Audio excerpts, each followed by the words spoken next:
Hoje nós vamos meditar um pouco a respeito do céu. Geralmente nós ouvimos muito a respeito do céu, não é verdade? Mas qual o nosso entendimento a respeito deste lugar? O que é que nós entendemos que seja o céu? Você já parou para meditar um pouco? Alguns dizem que é o paraíso, ali o leão e a ovelha andarão juntos, é como se fosse um jardim bonito. Outros acham que o céu é como se fosse uma bola de algodão, uma nuvem, tudo branco, só branco e nada além de branco. Outros acham que é uma luz forte, enfim. Mas o que é que a Bíblia diz a respeito desse lugar maravilhoso? Por incrível que pareça, irmãos, na Bíblia nós encontramos muito mais informações a respeito do céu do que nós imaginamos. No entanto, dificilmente nós compilamos esses textos, geralmente nós não os agrupamos e não falamos a respeito deles. Hoje, o meu objetivo é expor alguns, para que nós possamos ter uma visão um pouco melhor do que é o céu. Queridos, nós vamos orar, vamos clamar para que o Espírito Santo venha falar conosco nessa noite. Senhor, eu quero clamar que Tu venhas dar-nos a revelação da palavra, Senhor. Dar-nos a orientação para que o nosso coração possa cada dia mais arder por Ti. Para que nós possamos ter prazer, Senhor, almejarmos estar na glória contigo. Estar nesse lugar especial, Deus, para que ali possamos, junto contigo, passar uma eternidade exaltando o Teu santo e maravilhoso nome. Ó Espírito, dá-nos a revelação da palavra. Esse é meu clamor, em nome de Jesus. Amém. Irmãos, parece que nós temos uma certa rejeição pelo céu. Já notou isso? O nosso coração naturalmente enxerga o céu, mas não com bons olhos. Você pensa no céu, mas você não tem aquela imagem legal, céu maravilhoso, ó que bênção. É evidente que nós não podemos generalizar, claro, porém, é meio que comum essa forma de ver o céu. Nós temos uma certa rejeição porque aquilo que falaram para nós, aquilo que plantaram dentro da nossa cabeça em relação a este lugar magnífico, extraordinário, morada do nosso amado Jesus, não é uma boa imagem. Não é uma boa imagem. Desde muito cedo nós nós vemos em filmes, vemos na televisão, vemos em todos os meios, vemos na mídia, um céu um tanto quanto estranho. E nós não almejamos muito ir para os céus. Nós não queremos, ó Senhor, leva-nos. Na verdade, nós não queremos ir para o inferno. E a opção que sobra é o céu. É mais ou menos assim. É evidente, mais uma vez, não é regra. Claro, não é regra. Muitos almejam estar na glória, estar ali com o Todo-Poderoso. No entanto, amados, o que falta-nos é conhecimento. Conhecimento de causa. Eis o grande problema. Se nós tivéssemos conhecimento de Deus, não viveríamos no pecado, não gostaríamos do pecado, não seríamos amigo do inimigo de nossas almas, por incrível que pareça, e faríamos tudo, mas tudo, o inimaginável, para conseguirmos passar pelos portões celestiais, ou pelo portal celestial. No entanto, falta-nos este conhecimento verdadeiro, esse aprofundar naquilo que é de Deus, esse mergulhar naquilo que é do Senhor, para que nós possamos ansiar por aquilo que é de Deus, ansiar pelas promessas de Deus para a nossa vida e viver uma vida segundo aquilo que o Pai Eterno quer, aquilo que o Senhor deseja para as nossas almas. Convido-lhes a abrir a Bíblia em 1 Coríntios capítulo 2, versículo 9. Ouçam o que diz o apóstolo Paulo à igreja de Corinto. Nem olhos viram, nem ouvidos ouviram, nem jamais penetrou em coração humano o que Deus tem preparado para aqueles que o amam. Irmãos, o apóstolo Paulo está falando na verdade, em outras palavras, o céu é magnífico, é maravilhoso, é extraordinário, e nós não temos condições de mensurar. É impossível para nós entendermos quão maravilhoso é este lugar. Oh, glórias! Quão extraordinário é este lugar. E a partir de hoje, amados, é bom que peçamos ao Espírito Santo de Deus para que arranque de nosso coração o entendimento errado, a visão equivocada que nós temos do lugar onde pretendemos passar uma eternidade, ô glórias! Eu particularmente quero passar essa eternidade lá na glória com o Todo-Poderoso. Ô bênção! E desejo que vocês também queiram isso e vivam para isto, porque esse deve ser o nosso objetivo. Amém?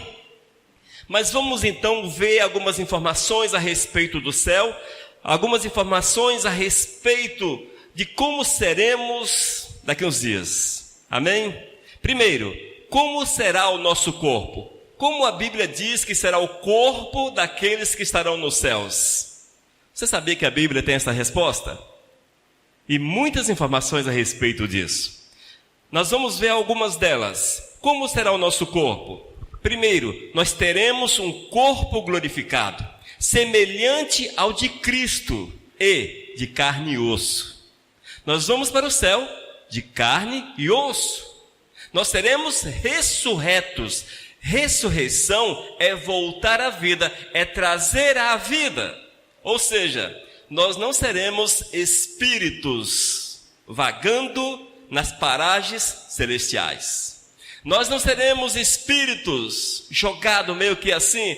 Espírito, lembra dos filmes de fantasma? Aquela coisinha assim, sei lá como é que é, solto no ar, voando? Não. A Bíblia diz que teremos um corpo glorificado. Mas Jesus é o quê? É espírito? Jesus ressuscitou. E ele subiu em carne e osso. É assim que está a palavra. É dessa forma. Vamos lá? Filipenses capítulo 3, versículos 20 e 21. Pois a nossa pátria está nos céus, de onde também aguardamos o Salvador, o Senhor Jesus Cristo, o qual transformará o nosso corpo de humilhação para ser igual ao corpo de sua glória, segundo a eficácia do poder que ele tem de até subordinar a si todas as coisas. Amém? Queridos, o qual transformará o nosso corpo de humilhação. O que é o nosso corpo de humilhação? É isso que nós temos hoje. Esse corpo marcado pelo pecado, herança de Adão e Eva. Nós teremos um corpo glorificado, um corpo puro, transformado, a exemplo de Cristo ressurreto. Olha que maravilha, amado. Olha que extraordinário. Esta é a promessa que nós encontramos na Bíblia. Seremos carne e osso, ou seja, teremos matéria. Como será isso na glória? É isso que a Bíblia diz. Nós precisamos viver essa verdade para alcançar, porque é muito maravilhoso aquilo que o Senhor tem para nós. Nós precisamos arrancar da mente, amados, todos os ensinamentos extrabíblicos que nós temos guardados no coração com relação a estas situações. E vamos trazer a simplicidade e a revelação da palavra, porque ela está acima de todas as demais revelações. Eu sei que nós temos uma certa rejeição, uma certa dureza em aceitar essas situações, mas quem fala dos céus é a Bíblia. Quem fala de Cristo é a Bíblia. Quem fala de Deus é a Bíblia. Quem fala de inferno é a Bíblia. Quem fala de como seremos é a Bíblia também. Ou seja, ela é a autoridade máxima. Simplesmente observemos os textos e devemos crer nessa realidade. Amém? Letra B. Como será o nosso corpo? Um corpo glorioso. Ele não se cansa, não envelhece, não adoece, sem dores, imortal. Esta é a realidade que está narrada para as nossas vidas. Nós vamos ler o texto bíblico, 1 Coríntios capítulo 15, versículos 48 ao 53. Nós leremos na versão Nova Tradução na linguagem de hoje, porque o texto fica um pouco mais claro. Vamos lá? Os que pertencem à terra são como aquele que foi feito do pó da terra. Os que pertencem ao céu são como aquele que veio do céu. Assim como somos parecidos com o homem feito do pó da terra, assim também seremos parecidos com o homem do céu. Seremos parecidos com o homem do céu, Jesus.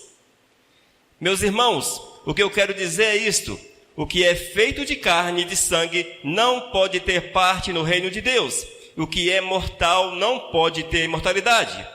Escutem bem esse segredo: nem todos vamos morrer, mas todos vamos ser transformados num instante, no abrir e fechar de olhos. Quando tocar a última trombeta, ela tocará, os mortos serão ressuscitados como seres imortais. E todos nós seremos transformados, pois este corpo mortal precisa se vestir com o que é imortal. Esse corpo que vai morrer precisa se vestir com o que não pode morrer. Amém? Veja a revelação do Senhor para as nossas vidas. Veja como é simples. O apóstolo Paulo, mais uma vez, falando à igreja de Corinto, ele diz que nós seremos ressurretos, porém nem todos hão de morrer. Por que nem todos hão de morrer? Jesus pode voltar amanhã e nos encontrar ainda vivos. Porém, muitos morreram antes de nós. Aqueles que morreram serão ressurretos e terão um corpo semelhante ao de Cristo. Oh, glórias! Seremos imortais, viveremos a glória do Todo-Poderoso. Consequentemente, amados, nós estaremos isentos de tudo aquilo que é comum ao velho homem. Envelhecer, as dores, as doenças, o cansaço, entre outras situações. Tudo isso que nos é comum não mais existirá nos céus, porque viveremos da forma que o Senhor Jesus vive. Seremos semelhantes a Ele. Oh, glórias! Vale a pena pagar o preço para alcançar os céus. Vale a pena clamarmos para que Deus tenha misericórdia de nós, para que o Senhor nos transforme, para que o Senhor nos restaure, para que o Senhor mude a nossa vida por completo. Vale a pena pagar o preço, seja ele qual for. Pague o preço para estar na glória com o nosso amado Jesus. Letra C. Como nós vamos nos deslocar nos céus? A Bíblia também responde isso, por incrível que pareça. Lucas capítulo 24, versículo 31. Então se lhes abriram os olhos e o reconheceram, mas ele desapareceu da presença deles. E ainda Lucas 24, versículo 36. Falavam ainda estas coisas quando Jesus apareceu no meio deles e lhe disse: paz seja convosco. Talvez você possa até questionar e colocar como uma questão: mas aqui era Jesus ressurreto.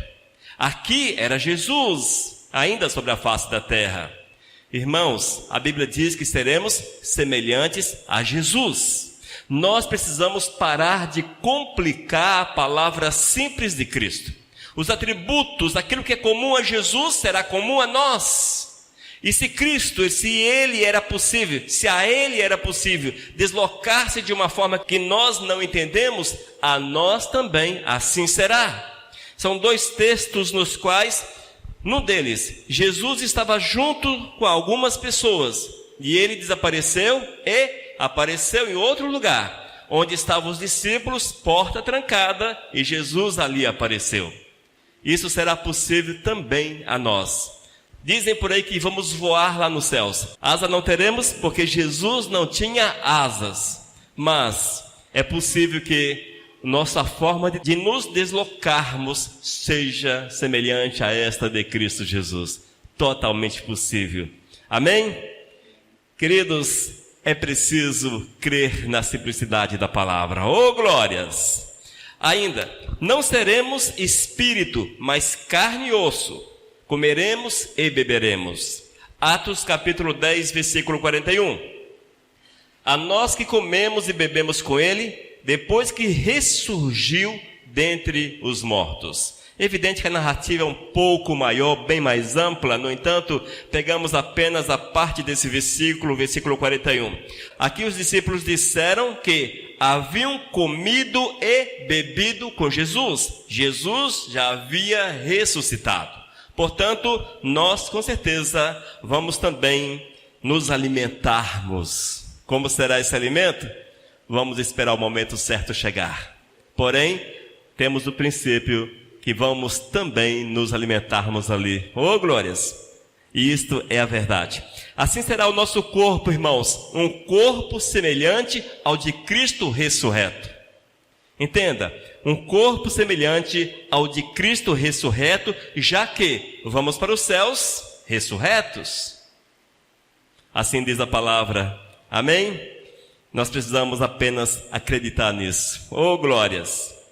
Segundo aspecto, como será o céu? Como estaremos ali naquele lugar? Como será a nossa vida no céu? A Bíblia diz que nós teremos consciência. Nós teremos consciência. Queridos, é muito comum nós ouvirmos as pessoas, e isso é um debate dentro das igrejas, alguns creem assim, outros não, que as pessoas vão para os céus como se tivesse passado por uma lavagem cerebral ou um apagar de toda a memória. Alguns acham que você no céu não há de lembrar-se de nada. E muitos defendem isso e pregam isso. Você há de chegar nos céus e há de olhar para um lado e olhar para o outro. Quem sou eu? O que estou fazendo aqui? Por que estou aqui? Enfim, esse tipo de perguntas que seriam comuns àquele que não tem memória. No entanto, a palavra de Deus nos dá a entender, irmãos, que nós vamos para a glória. E aqueles que vão para o inferno também terão memória. Saberão o porquê estão ali. Nós que estaremos na glória saberemos por que estaremos nos céus. Por que estamos ali? E aqueles que estarão no inferno também terão consciência do porquê da condenação. Isaías capítulo 65, versículo 17 diz: Pois eis que eu crio novos céus e nova terra, e não haverá lembrança das coisas passadas, jamais haverá memória delas. Amém? Queridos, esse texto que é usado para justificar essa ideia que nós não lembraremos de nada, nós precisamos analisar um pouco mais atentamente e vermos, irmãos, que esse texto não refere-se necessariamente às nossas lembranças, aos relacionamentos interpessoais, mas sim ao sofrimento, à angústia, aos problemas que aqui passamos e toda sorte de dificuldades que envolveram a nossa existência. Um esquecer no aspecto que ali não mais os teremos. Oh, glórias! Viveremos para sempre com o Todo-Poderoso de uma forma, meu Deus, magnífica demais, extraordinária demais. Vale a pena pagar o preço para estar na glória. Vale a pena, irmãos. Queridos, a palavra mostra no que nós teremos identidade. Eu particularmente creio nisso, vivo isso e prego isso, sem medo de estar errado. A palavra diz que lá nos céus nós vamos lembrar desses momentos de comunhão. Lembraremos-nos uns dos outros. Teremos essas lembranças, serão comuns a nós. E os textos bíblicos que citaremos deixam isto claro. Mateus capítulo 8, versículo 11. Ouça só. Digo-vos que muitos virão do Oriente e do Ocidente e tomarão lugares à mesa com Abraão, Isaque e Jacó no reino dos céus. Quem é que virão? As pessoas do Oriente e do Ocidente. Ou seja, não são pessoas anônimas, pessoas conscientes. Estas sentarão com Abraão, Isaque e Jacó no reino dos céus. Para que isso aconteça, necessário é que eu saiba quem são Abraão, Isaque e Jacó. E eu mesmo tenha conhecimento de quem sou eu, tenha lembrança de quem sou eu. Ainda, Mateus capítulo 26, versículo 29. E digo-vos que, desta hora em diante, não beberei deste fruto da videira, até aquele dia em que eu hei de beber novo convosco no reino do meu Pai. Irmãos, se nós tivéssemos a nossa memória apagada no pós-morte, na glória, por que Jesus falaria para mim, eu hei de beber de novo com vocês? Nesse caso, falando com os discípulos. Por que Cristo haveria de falar dessa forma? Estaria enganando os seus discípulos, já que seria impossível aos discípulos reconhecê-lo. Como é que ele poderia sentar à mesa e beber de novo com eles? Veja, o texto deixa implícito que ali teremos memória, saberemos do porquê quem é Jesus e vai por aí. Ainda, João capítulo 14, versículos 1 a 3. Não se turbe o vosso coração. Credes em Deus, crede também em mim. na casa de meu pai há muitas moradas. Se assim não fora, eu vou-lhe teria dito, pois vou preparar-vos lugar. E quando eu for e vos preparar lugar, voltarei e vos receberei para mim mesmo, para que, onde eu estou, estejais vós também. Irmãos, para que nós possamos ter essa unidade com Jesus, desfrutar daquilo que o Senhor tem preparado para nós, eu preciso saber quem é Jesus. Saber quem sou eu. Essa ideia que a minha memória será apagada não procede biblicamente. Como poderia eu, diante do Eterno, dobrar-me para louvá-lo, para glorificá-lo, se, porventura, não lembrasse do ato salvífico de Cristo, da grande missão do Messias? Como é que eu poderia honrar o Todo-Poderoso? Nós o fazemos hoje por quê? Sabemos que Cristo veio para que nós pudéssemos ter a vida. E na glória vamos louvá-lo e adorá-lo para todo sempre, mais do que hoje, ou infinitamente mais. Porque hoje sabemos que Cristo fez isso. Nos céus teremos a visão de Cristo, a grandiosidade desta missão, a intensidade desta missão. E isto moverá a nossa existência de uma forma poderosa, magnífica e extraordinária. Mas abra a sua Bíblia em Lucas capítulo 16. Nós vamos ler versículos 24 até o 31. Então clamando disse: Pai Abraão, tem misericórdia de mim, e manda a Lázaro que molhe em água a ponta do dedo, e me refresque a língua, porque estou atormentado nesta chama. Quem é que fala isso, irmãos? O rico, da parábola de Lázaro e o rico. Veja, o rico cita o nome de Lázaro. Onde é que eles estão? Eles estão no pós-morte, no mundo espiritual. O rico usufruindo as consequências dos seus atos, condenado. Lázaro no seio de Abraão, ou seja, no céu. E o texto diz que o rico lembrou do nome de Lázaro e pediu um favor. Fica aí evidente que ele tinha consciência da situação e de quem era ele mesmo. Mais à frente, versículo 25. Disse, porém, Abraão: Filho, lembra-te de que recebeste os teus bens em tua vida, e Lázaro igualmente os males. Agora, porém, aqui ele está consolado, tu em tormentos. E além de tudo, está posto um grande abismo entre nós e vós. De sorte que os que querem passar daqui para vós outros não podem, nem os de lá passar para nós. Esse texto também derruba a ideia da reencarnação. A Bíblia diz que existe um abismo, ou seja, uma separação. Um abismo geralmente é algo intransponível. Nesse caso, uma separação intransponível entre aqueles que estão na glória e ou no sofrimento e estes pobres mortais que somos nós aqui na terra. Ou seja, quem está lá não pode passar para cá. Nós até podemos passar para lá, mas de lá para cá, impossível que volte. E o texto deixa isto claro. Porque nós podemos passar? Vamos morrer e vamos passar por esse portal. Oh, glórias! Vamos passar e vamos chegar até lá. Mas eles que estão lá, os mortos, não podem voltar, não tem mais contato com esse mundo físico. Ou seja, a reencarnação não existe, é mais um devaneio da religião espírita.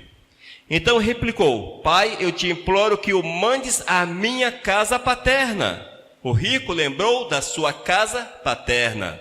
Veja, porque tenho 5 irmãos. Lembrou que tinha 5 irmãos, para que lhes dê testemunho, a fim de não virem também para este lugar de tormento. Respondeu Abraão, respondeu Deus: Ele tem Moisés e os profetas, ouça-nos. Mas ele insistiu: Não, pai Abraão, se alguém dentre os mortos for ter com eles, arrepender-se-ão. Abraão, porém, lhes respondeu: Se não ouvem a Moisés e aos profetas, tampouco se deixarão persuadir, ainda que ressuscite alguém dentre os mortos. O Senhor é perfeito, o Espírito Santo não erra. E nesse versículo 31, primeiro fala do abismo. No versículo 31, a possibilidade de alguém voltar da morte seria através da ressurreição, jamais como espírito. Fica claro, portanto, amados, que aqueles que morrerem, que estiverem ali, seja nos céus ou no sofrimento, terão memória, saberão porque estão ali, lembrar-se-ão dos seus, e certamente hão de sofrer ainda um pouco mais o peso da escolha errada. Você já fez uma escolha errada na sua vida? Um negócio errado? Você fez um negócio errado? Aí você acorda assim, aquele estalo. Meu Deus, errei, não era por aí. Que negócio mal feito, que ação ruim. Não é assim? Aí você tem aquele remorso. Você fica uma semana sem dormir, não consegue ter paz, afligido, até acostumar ou tentar resolver a situação. Agora multiplique isso para alguns milhões de vezes, que é o negócio da escolha da vida eterna, que a pessoa optou, fez a escolha errada, trocou a vida eterna por coisas insignificantes dessa terra e está sofrendo por toda a eternidade. Toda a eternidade. Se a menor perspectiva, não existe uma luz lá no final do túnel, apontando uma oportunidade, tipo assim, daqui a 5 bilhões de anos, você pode talvez ter uma possibilidade de escapar desse sofrimento. Não existe essa luz no fim do túnel. E você passa a pensar, por toda a eternidade, meu Deus, por que eu não ouvi a tua palavra? Por que não ouvi? E isto crescente. Porque aqui o Senhor nos dá a paz. Chega um ponto que Deus nos dá a paz e nós contornamos a situação. No inferno, a Bíblia diz que é lugar de tormento. De tormento. Ou seja, há de avolumar-se, multiplicar-se, os problemas vão se multiplicando, os males vão se multiplicando e fica um ponto de estourar, de ficar louco, porém fica louco, mas o mal não passa. É por aí, amados. Isso é para deixar-nos arrepiados. E foi assim que estava aquele rico, ali, na condenação eterna, vendo toda a sua família se perdendo, para chegar ao mesmo lugar que ele estava, sem uma possibilidade de enviar um recado. Nós precisamos estar atentos a isso. Amém? O céu à luz da Bíblia. Terceiro aspecto, seremos normais. Oh, glórias! Seremos normais. Esse ser normais é que nossas faculdades, elas estarão ativas. Nós as usaremos. Oh, glórias! No céu, irmãos, teremos vontade, emoções, alegrias, desejos, prazer.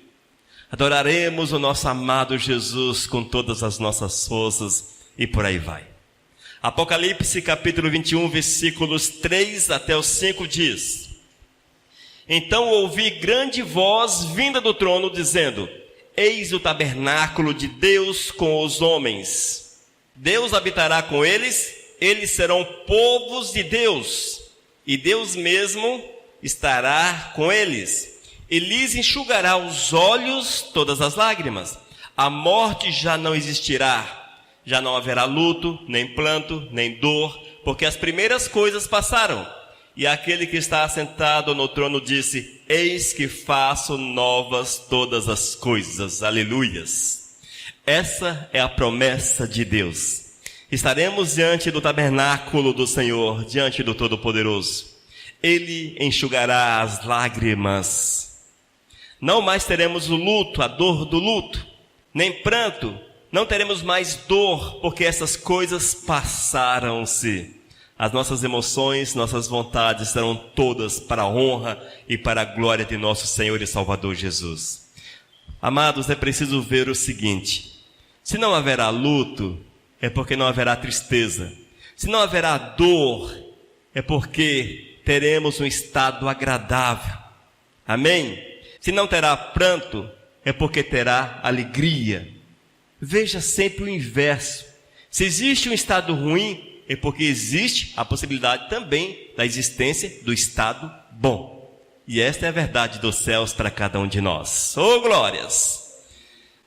Queridos, Apocalipse capítulo 21, versículos 18 a 21, mostra-nos a riqueza da cidade, do lugar preparado por Deus para cada um de nós, para a nossa existência eterna. Diz que o muro é de pedras preciosas, um muro formado de pedras preciosas, uma cidade de ouro, portões de pérola, e a praça é de ouro. 18 a 21, Apocalipse capítulo 21 diz: a estrutura da muralha é de jaspe, também a cidade é de ouro puro, semelhante a vidro límpido.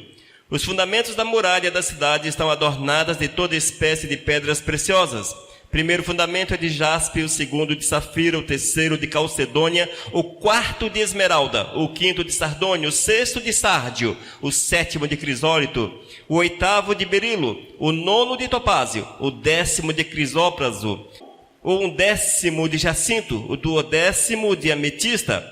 As 12 portas são 12 pérolas, e cada uma dessas portas de uma só pérola.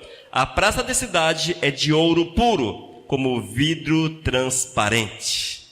Este é o lugar rico que o Senhor tem para nós, a nossa habitação maravilhosa. E nós morremos pelas poucas coisas dessa terra e jogamos fora essa riqueza extraordinária. Isso, irmãos, mostra-nos que seremos normais, teremos compreensão do poder de Deus. Vamos ver todas essas coisas e vamos entender que Deus é poderoso, é maravilhoso, é extraordinário. Ainda, Apocalipse capítulo 21, versículo 22. Nela não vi santuário, porque o seu santuário é o Senhor, o Deus Todo-Poderoso e o Cordeiro. Oh, glórias! Deus e o Cordeiro é o templo. Com certeza estaremos ali adorando o Todo-Poderoso de uma forma direta diante do Mestre.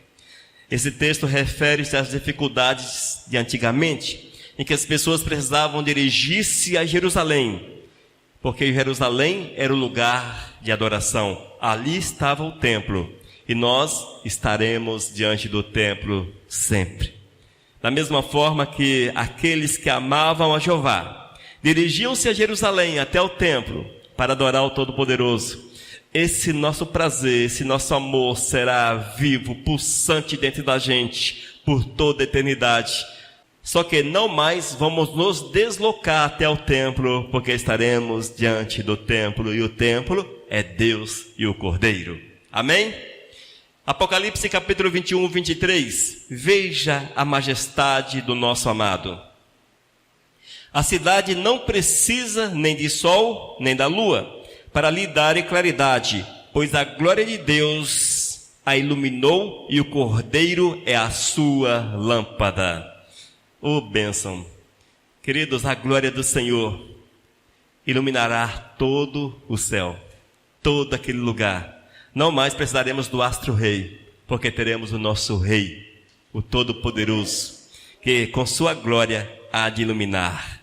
Amém? Vamos entender que ali está a glória do nosso amado e viveremos a verdade do Senhor para todo sempre, com prazer, com alegria. O céu não será cansativo, não será cansativo. Você há de passar 1 bilhão de anos, 1 trilhão, 200 trilhões de anos, como se fosse o primeiro dia na presença do amado Jesus. Oh, glórias! 2 Pedro, capítulo 3, versículo 13. Nós, porém, segundo a sua promessa, esperamos novos céus e nova terra, nas quais habita justiça. É muito comum, irmãos, nós ouvirmos, não sei se vocês já ouviram isso, mas é muito comum as pessoas falarem: como é que teremos lembrança da terra, se nós vamos observar que o nosso pai, esposa, filho, um familiar, alguém conhecido, um amigo, não estará ali na glória. E alguns pensam: eu ficarei triste. Ah, porque meu pai não subiu, meu pai não está aqui. Como é que eu poderei ser feliz se não verei aqui o meu familiar? Irmãos, é preciso entender que nós seremos semelhantes a Cristo Jesus. Essa mente nossa, distorcida, deturpada pelo pecado, ela será cheia de justiça. A justiça que é comum a Cristo será comum a nós. Você acha que você ama alguém? Ah, eu amo meu filho. Será que ama mesmo? Eu amo meu pai. Até que ponto você o ama? Até que ponto você ama um amigo? A Bíblia diz que Cristo Jesus é a essência do amor. Isso significa que Jesus é o próprio amor, a essência, o próprio amor. Se alguém, porventura, ama alguém, se existe um ser que ama outrem, Jesus é este. Jesus é este. Ou seja, Jesus ama a Elisa 1 milhão, 10 milhões, 500 milhões. Não há como você descrever quantas vezes mais do que eu a amo. É impossível nós fazermos essa comparação. Até porque Jesus deu a vida por ela. Olha só que bênção. Nós precisamos entender isso, irmãos, que se porventura eu ficasse triste, Jesus vai para estar lá no canto do céu, se o céu tiver um canto, lá no canto do céu, cabisbaixo, depressivo, querendo morrer, porque quantos bilhões de pessoas no decorrer da história da humanidade escolheram o inferno, ou negaram, optaram pela perdição. Só que Jesus é a justiça, é o amor, a essência do amor. Não há como nós falarmos que amamos alguém se Jesus ama infinitamente. A palavra certa seria infinitamente mais. Mas por que Jesus não está depressivo lá no canto do céu, chorando 24 horas por dia, se houvesse tempo lá na glória? Porque as pessoas não o querem. Porque Ele é justo, justiça. A justiça que Ele é, a justiça o justifica, uma redundância. A justiça de Cristo o justifica. Ou seja, tudo que Ele veio fazer, Ele fez. As oportunidades nos foram apresentadas, nós as jogamos fora. Ele está isento. Isso não se aplica muito a nós, porque a nossa mente é finita e é distorcida pelo pecado, e a gente não consegue entender bem o que é justiça. Mas para o Senhor é diferente. Então Ele olha para aqueles que estão no inferno, sofrendo, terrivelmente sofrendo por toda a eternidade. Só que não há um peso sobre os seus ombros, porque Ele fez tudo o que era possível. Tudo o que era possível para que aqueles que estão lá sofrendo estivessem ali na glória com Ele. Não é a questão de, tipo assim, eles que se virem. Não, não é isso. É uma questão de justiça. E essa justiça o justifica. Essa justiça o justifica. E a mesma justiça nós teremos. Ela será comum a nós. E quando nós lembrarmos de um familiar, porém, vermos que ele não está na glória, certamente o nosso coração não será tomado pela tristeza, porque temos certeza que Deus é justo. Deu para entender? Nós precisamos compreender essa verdade. É bênção de Deus para a nossa vida, amados. É bênção de Deus. Amém? O céu à luz da Bíblia.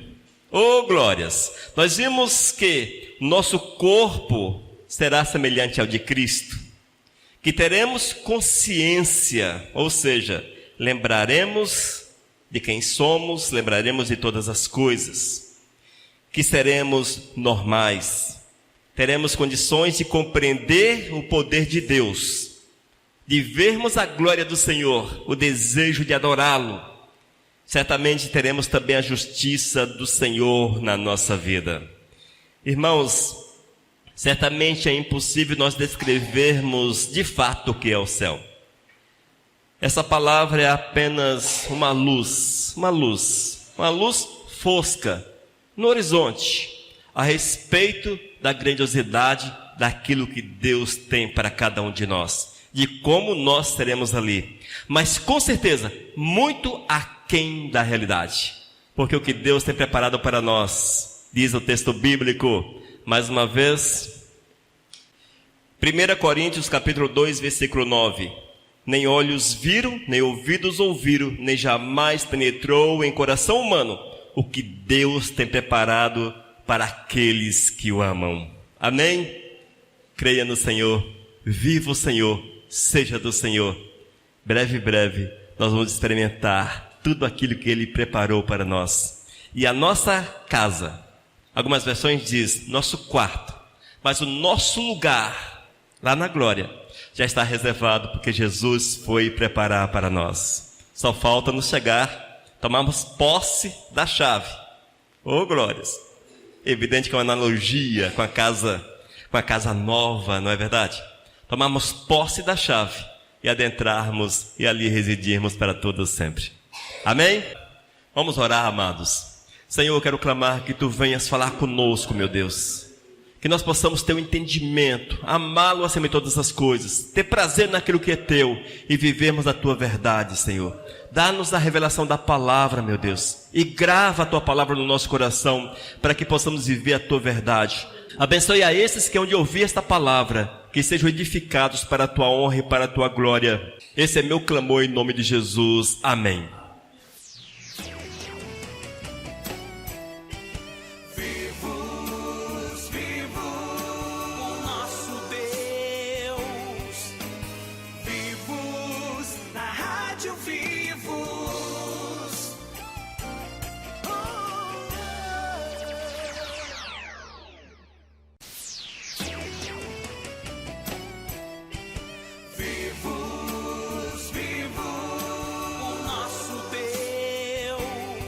Mensagem 998.